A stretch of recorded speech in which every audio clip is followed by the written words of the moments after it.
Biz bunu жеңилдеткенден, жумшарткандан пайда таппайт да мамлекет. Biz ушуга ишендик. Мына айтып атпаймынбы, мен 5 жылдан бери коррупция менен күрөшөмүн. Кече мындан 2 күн алдын налоговиктерди кармадык эле. Кече түнү менен таможниктер менен чабышып чыктык. Түнү менен таможниктер мына 7-8 таможниктер кармадым. Мен кече түнү келдим, түнү менен ошолор менен чабышып чыктым. Эртең менен эле чуркап бул жак келе калдым. Мына Ошто жана Кара Сууда мурда Райым Матраевдин эмеси бар го, таможенный терминалы бар эле, өзүнүн жеке. Биз мамлекетке алып койгонбуз да. Мана ошол жерде уюшкан таможниктердин уюгун кече түнү талкаладык да. Мына алар чыгып атат. Аны айтып эле оозум жыйгычам деле мына түнү кечинде дагы таңгамал кармашта окшойт. Счетный палатанын мына түндүк жагыбыз боюнча башчысы бар экен. Анын 2 инспектор менен аны кармадык. То есть булар жөнөн-жөн баары эле бирөө кармап алып аткан жок. По ним ведется работа, скрупулезная работа.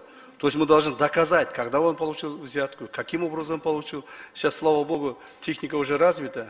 То есть можно все снять на видео, на аудио дегендей. Ошентип отуруп кармайбыз да. То есть күндөн күнгө булар көбөйүп атат да, токтобой атат. Ошондон ужасыз иштешибиз керек болот да. Уже биздин алыбыз да келбей калды. Бир жагынан таможниктер кетип атат, бир жагынан налоговиктер кетип атат, бир жагынан счетный палатасы кетип атат. Уже мугалим жана башкаларды айтпагандачы. Ошондон муну ушундай кылып туруп бир иштеп көрөлүчү. Бул мыйзам да эми кайсыл бир күндөрү бир туура эмес болуп калса, кайра чакыртасыңар, өзгөртүүлөрдү киргизесиңер. Так? Ошондон азыр ушуну иштеп көрөлү. Камчат Кадыршаевич, вот у меня несколько вопросов по данному законопроекту. Что делать, если государственный служащий уже заполнил специальную декларацию? Сейчас идет кампания по легализации, до конца этого месяца еще она идет. И вот, скажем, обнаружил, что чиновник был коррупционером, украл деньги, а у него есть эта спецдекларация. А мы написали, оказывается, так, что он освобождается от ответственности. Так, данный предлагаемый законопроект, который мы сейчас предлагаем, еще не принят. Так, будем обсуждать. Я очень надеюсь, что мы в срочном порядке будем принимать и в первом, втором, третьем чтении. Наш уважаемый президент подпишет. И данный закон начнет работать уже с 1 января 2025 года. То есть с того срока, который он будет реализован. А до этого срока, даже сейчас, даже я могу так шутя сказать, что у коррупционеров еще есть время до 31 декабря совершить свои преступления.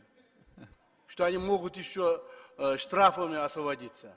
А после 31 декабря уже они реальный срок будут получать. То есть по действующему законодательству сейчас, по действующему законодательству, если кто-то совершил коррупционные деяния, он могут, то есть по некоторым снисхождениям наших уважаемых судей, получить штрафы.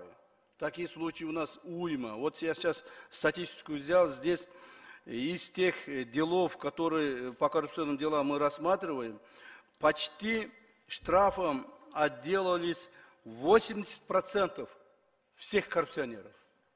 Всего 13% осуждены.